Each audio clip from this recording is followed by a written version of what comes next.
आज का important video शुरू कर लेते हैं। तो पहला प्रश्न आप सभी के सामने है, निम्न में से चमकदार अधातु हैं। दोस्तों ये प्रश्न स्टेनोग्राफर का पेपर हुआ था 2024 में, जिसमें पूछा गया था कि इनमें से चमकदार अधातु कौन सी हैं। जल्दबाजी में इसको धातु मत पढ़ लेना, यहाँ पर अधातु पूछ रहा है और चमकदार पूछ रहा है। आप सभी को पता है कि जो अधातुएँ होती हैं वो चमकदार नहीं होती, लेकिन कुछ अपवाद होते हैं। तो उन्हीं अपवादों में से एक है आयोडीन। आयोडीन एक अधातु है जो कि एक चमकदार है। ठीक है, तो थोड़ा सा ध्यान से पढ़ना है और यहाँ से आपको पता चलेगा कि एग्जाम में कैसे कैसे प्रश्न पूछे जाते हैं।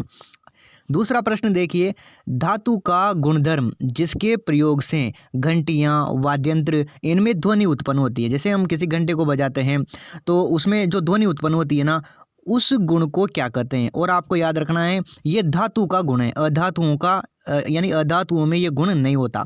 ये दोस्तों पशु परीक्षण एग्जाम हुआ था, उसमें पूछा गया था। तो राइट आंसर क्या हो जाएगा? राइट आंसर हो जाएगा सोनोरिटी। सोनोरिटी को दोस्तों आपको पता है इसको क्या कहते हैं, सोनोरस भी बोलते हैं, और उसी के साथ ही इसको ध्वन्यात्मकता भी बोलते हैं, यानी कि जिससे ध्वनि की आवाज़ आती है ना, वो वाला गुण। तो ये गुण किस में रहता है? ये धातुओं में पाया जाता है। तो ये भी आपको याद रखना है, ये धातुओं का गुण है। बेसिकली आज हम आपका सिलेबस का टॉपिक ही एक धातु, अधातु, उपधातु, उस टॉपिक के जो भी इंपॉर्टेंट प्रश्न है जो अभी हाल ही में परीक्षाओं में आए हुए हैं, चाहे वो एनिमल अटेंडेंट, स्टेनोग्राफर, सीईटी, महिला सुपरवाइजर, जो भी अभी एग्ज़ाम निकले हैं सेकंड ग्रेड वगैरह वगैरह, उनको हम देख रहे हैं ताकि आपको यहाँ से एक आइडिया लग सके कि किस तरीके के प्रश्न इस टॉपिक में से पूछे जा रहे हैं। क्योंकि अभी आप कोई सी भी किताब ले आओगे PYQ की, उनमें लेटेस्ट क्वेश्चन थोड़े ना मिलेंगे, उनमें वही पुराने वाले मिलेंगे। तो जो लेटेस्ट क्वेश्चंस हैं उनके लिए आप इस चैनल को सब्सक्राइब कर सकते हो। और बाकी आपके लिए और भी जो राजस्थान जीके के हैं या और भी जो सब्जेक्ट हैं उनके PYQ ऑलरेडी हमने करवा दिए हैं, तो आप उन्हें भी देख सकते हो। चलिए अगला प्रश्न देखते हैं, कमरे के ताप पर द्रव अवस्था में रहने वाली धातु कौन सी है? जो धातुएं होती हैं वो ठोस होती हैं, आपको पता है, लेकिन एक धातु है जो कमरे के ताप पर द्रव अवस्था में रहती है। तो बताइए कौन सी धातु इनमें से है जो द्रव अवस्था में रहेगी? तो राइट आंसर कर देना है आपको पारा। ठीक है, तो पारा यहाँ पर हमारा क्या हो जाएगा? राइट आंसर हो जाएगा। ये भी आपका एनिमल अटेंडेंट का जो एग्जाम हुआ था उसमें पूछा गया था। फिर है निम्न में से सुमेलित नहीं है, ये स्टेनोग्राफर पेपर में पूछा था। जैसे यहाँ पर पहला है द्युति। द्युति का मतलब चमक होता है, तो बिल्कुल सही बात है, जो द्युति है उसका मतलब चमक होता है। फिर है तन्ने। तन्ने का मतलब है खींचने पर तार का रूप ले लेना। तो ये बात सही है क्या? बिल्कुल, ये भी सही है। फिर यहाँ पर आया है, जैसे चौथा देख लेते हैं पहले, आघात वर्धे। आघात वर्धे का मतलब है टकराने पर खनखनाहट की आवाज़ करना। और यहाँ पर है ध्वनिक। ध्वनिक का मतलब धनात्मक गुण। तो दोस्तों ये जो ध्वनिक है ना, ये अपना गलत हो जाएगा। ठीक है, ये क्या हो जाएगा? अपना गलत हो जाएगा। तो यहाँ पर मतलब ये सही हो जाएगा, लेकिन ये मिलान गलत हो रखा है। ध्वनिक जो है ना उसको सोनोरस बोलते हैं, जैसा कि अभी हम कर ही चुके हैं, लेकिन थोड़ा सा ये शब्द जो है ऐसा लग रहा है कि हाँ ये इसी से मिलेगा, जबकि वो गलत है। ठीक है, तो थोड़ा सा ध्यान से पढ़ना है इनको, और इस टॉपिक में से ऐसे ही प्रश्न आपके पूछे जाते हैं। फिर आगे हैं, सबसे अधिक तन्य धातु कौन सी है? तो ये स्टेनोग्राफर में पूछा था, यानी कि जिसको बहुत ज़्यादा लंबा खींचा जा सके, बहुत लंबा जिससे तार बनाया जा सके। तो वो धातु कौन सी हैं जिनमें तन्यता का जो गुण है वो सबसे ज़्यादा पाया जाता है? ये बहुत बार रिपीट होता रहता है, तो आपको याद कर लेना है। जो सोना है ना उसमें सबसे ज़्यादा तन्यता होती है, सबसे ज़्यादा जो तन्य धातु हैं वो सोना हो जाएगा। फिर अभी हाल ही में CET का एग्ज़ाम हुआ था, जिसमें पूछा कि वह अधातु जो इलेक्ट्रोइड बनाने में प्रयोग में ली जाती है और वो विद्युत की सुचालक होती है। तो बताइए इनमें से कौन सी अधातु हैं? आपको बताएं जो अधातुएं होती हैं वो विद्युत की कुचालक होती हैं, लेकिन वो अधातु जो विद्युत की सुचालक हैं। बाकी इसने कुछ एक्स्ट्रा जो पॉइंट है वो भी जोड़ दिए प्रश्न को थोड़ा सा बड़ा बनाने के लिए, वरना डायरेक्ट क्या पूछ रहा है कि वो अधातु जो विद्युत की सुचालक हैं, तो वो क्या हो जाएगा वो आपको बताना है। राइट आंसर हो जाएगा ग्रेफाइट। ग्रेफाइट अधातु हैं, फिर भी ये विद्युत की सुचालक है, जबकि अधातुओं में क्या गुण होता है कि ये विद्युत की कुचालक होती है। आगे देखिए, निम्न में से अधातुओं का गुणधर्म नहीं है, यानी कि जो अधातुएं होती हैं उनके बारे में गलत कथन कौन सा है इनमें से, वो बताना है। पशु परीक्षण एग्जाम में ये प्रश्न पूछा गया था। दोस्तों मैक्सिमम प्रश्नों के लिए आप इसी नाम से टेलीग्राम चैनल बनाया हुआ है, जहां पर रोज़ शाम को आपके टॉपिक वाइज प्रैक्टिस चल रही है PYQ की इनकी, तो आप उसको ज़रूर ज्वाइन करें। फ्री ऑफ कॉस्ट है, आप अच्छे से वहाँ से तैयारी कर पाओगे। लिंक डिस्क्रिप्शन में भी है और आप सर्च भी कर सकते हो। तो यहाँ पर क्या है कि अधातुओं का गुणधर्म इनमें से कौन सा नहीं है। जैसे पहला है ताप की कुचालक, तो बिल्कुल ये विद्युत और ताप दोनों की क्या होती है, कुचालक होती है। फिर है विद्युत की कुचालक, तो जैसा कि अभी हमने बात की। फिर ये चमकीली नहीं, तो ये भी हैं चमकीली नहीं होती हैं ये ना, लेकिन कुछ जैसे आयोडीन है वो अपवाद है। फिर ये यहाँ पर तन्ने होती हैं, तो ये गलत है, ये धातुओं का गुणधर्म है। तन्ने जो है ना धातुएं होती हैं, अधातुएं तन्ने नहीं होती। तो यहाँ पर ये हमारा करेक्ट रहेगा। ठीक है, तो दोस्तों वैसे ये टॉपिक सिंपल है, लेकिन बस थोड़ा सा ध्यान से आपको गौर करोगे सभी शब्दों पर, तो आराम से इसका आंसर दे पाओगे। जल्दबाजी में आपको गलती हो सकती है। आगे देखिए अगला प्रश्न क्या पूछ रहा है। सुमेलित नहीं है, ये दोस्तों पशु परिचर में पूछा गया था। जैसे स्टेनलेस स्टील, ये मिश्र धातु है क्या, बिल्कुल सही है। स्वर्ण अक्रिय धातु है, स्वर्ण क्या है, एक अक्रिय धातु है। फिर यहाँ पर जैसे सल्फर है, सल्फर एक अधातु है, और यहाँ पर मैग्नीशियम एक अधातु है। तो इनमें से राइट आंसर क्या हो जाएगा। तो ये जो प्रश्न है इसमें क्या पूछा है कि सुमेलित नहीं है। जैसे स्टेनलेस स्टील है वो मिश्र धातु हैं, और स्वर्ण है वो अक्रिय धातु हैं, सल्फर भी अधातु है, लेकिन मैग्नीशियम एक धातु है। मैग्नीशियम क्या है, एक अधातु मतलब अधातु नहीं है, वो एक धातु है। ठीक है, तो ये आपको यहाँ पर राइट करना है। आगे बढ़ते हैं, अगला प्रश्न देखते हैं। जैसे यहाँ पर पूछ रहा है कि जो मैग्नीशियम ऑक्साइड है उसकी प्रकृति होती है, मैग्नीशियम ऑक्साइड की प्रकृति कैसी होती है, ये पशु परिचर में पूछा था।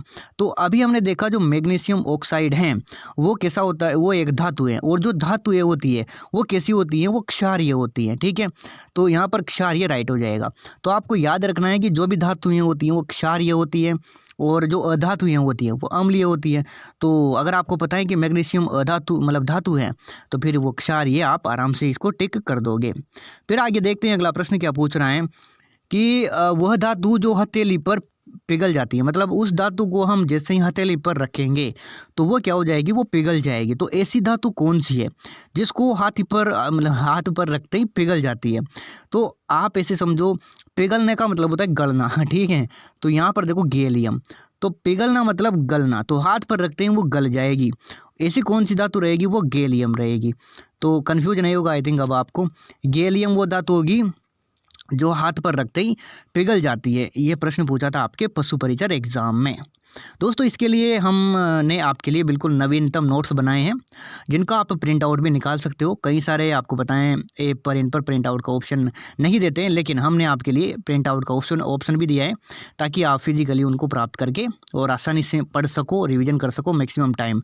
बहुत शॉर्ट नोट्स बनाए हैं, मतलब उनको डिटेल से नहीं लिखा है, वो आपके लिए सिर्फ रिविजन के लिए बनाए हैं, और एग्ज़ाम में जो प्रश्न आते हैं सिर्फ उन्हीं को एक तरीके से डाला है, ताकि आपको फालतू कचरा नहीं मिले। तो ऐप को इंस्टॉल कर सकते हो, लिंक उसका डिस्क्रिप्शन बॉक्स में मिल जाएगा, और मैक्सिमम टाइम रिवीजन करके और अच्छे से आप इसमें नंबर प्राप्त कर सकते हो।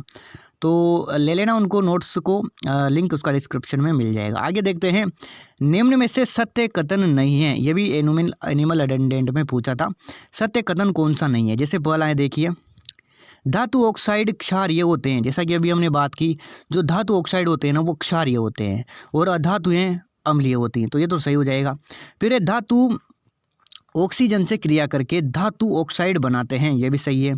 धातुएं जल से अभिक्रिया करती हैं, और धातु ऑक्साइड वो हाइड्रोजन गैस उत्पन्न करती हैं, ये भी सही है। धातुएं अम्लीय प्रकृति की होती है, तो ये तो गलत हो गया ना। अभी हमने क्या बात की थी, धातु तो क्षारीय होती हैं, जबकि ये कह रहा है कि अम्लीय होती हैं, तो ये गलत हो जाएगा। ठीक है, तो इस तरीके से भी आते हैं प्रश्न, आपको थोड़ा सा डिटेल में पढ़ना है। आगे देखिए, यसद लेपन या गैल्वेनाइजेशन, निम्न में से मतलब इसमें ये जो प्रक्रिया होती है ना गैल्वेनाइजेशन की या यसद लेपन की, इसमें किसका लेपन किया जाता है, सीसा, क्रोमियम, पीतल या जस्ता का। तो दोस्तों आपको याद रखना है, इसमें जस्ता का लेपन किया जाता है। जस्ता बोले या जिंक बोले हैं, तो दोनों ही ऑप्शन में आ जाता है। जस्ता हिंदी में, जिंक इंग्लिश में हो जाएगा, तो इसको याद रखना। और गैल्वेनाइजेशन आए या फिर यसद लेपन आए, उसमें एक ही पूछा था, लेकिन मैंने दोनों को लिख दिया क्योंकि दोनों ही एक ही हैं, तो कोई सा भी पूछा जा सकता है, दोनों याद रखना है आपको। फिर आगे देखिए, निम्न में से कौन सा धातु का गुण नहीं है। धातु का, जैसे इलेक्ट्रॉन त्यागना, तो बिल्कुल जो धातुएं होती हैं वो इलेक्ट्रॉन त्यागती है, और धनायन का निर्माण करती है। इलेक्ट्रॉन ग्रहण करना, अब जब इलेक्ट्रॉन त्याग रही है तो फिर इलेक्ट्रॉन ग्रहण करेगी नहीं, ये तो उल्टा हो गया ना। तन्यता, तन्य होती है, चमकीली होती है, यानी कि सेकंड ऑप्शन हमारा करेक्ट रहेगा। फिर आगे बढ़ते हैं, अगला प्रश्न देखते हैं। निम्न में से सर्वाधिक क्रियाशील मतलब इनमें से कौन सा तत्व है? आपको पता है सक्रियता श्रेणी आपको याद रखनी है क्रम वाइज उनको, है ना। मैंने उनको ट्रिक से लिखा है, आप जब नोट्स देखोगे वहाँ पर, क्योंकि उनका प्रश्न पूछा जाता है हर एग्जाम में। तो सबसे क्रियाशील इनमें से कौन सी है? तो दोस्तों पोटेशियम ही जो है सबसे क्रियाशील हो जाएगी। सबसे क्रियाशील तत्व कौन सा है? पोटेशियम। तो वो सक्रियता सारणी जरूर आपको याद करनी है। आपने वैसे जब 10th तक हम पढ़ते थे साइंस, तो वहाँ भी बहुत रटी होगी, बस वही है। आगे देखिए, निम्न में से सर्वाधिक आघातवर्धे का गुणधर्म रखने वाली धातु कौन सी है? मतलब जिसको पीटने पर बहुत जो सबसे ज़्यादा चौड़ी हो जाए, है ना, वो गुणधर्म रखने वाली कौन सी हो जाएगी? तो वो भी सोनाई हो जाएगी। चाहे दोस्तों तन्यता की बात करें या आघातवर्ध्यता की बात करें, इन दोनों में सोनाई आपका राइट आंसर रहेगा। फिर आगे देखिए, अगला प्रश्न क्या पूछ रहा है, इसमें से विद्युत की सर्वाधिक चालक कौन सी है? तो विद्युत की सर्वाधिक चालक कौन सी हो जाएगी? आपकी चांदी राइट आंसर हो जाएगा।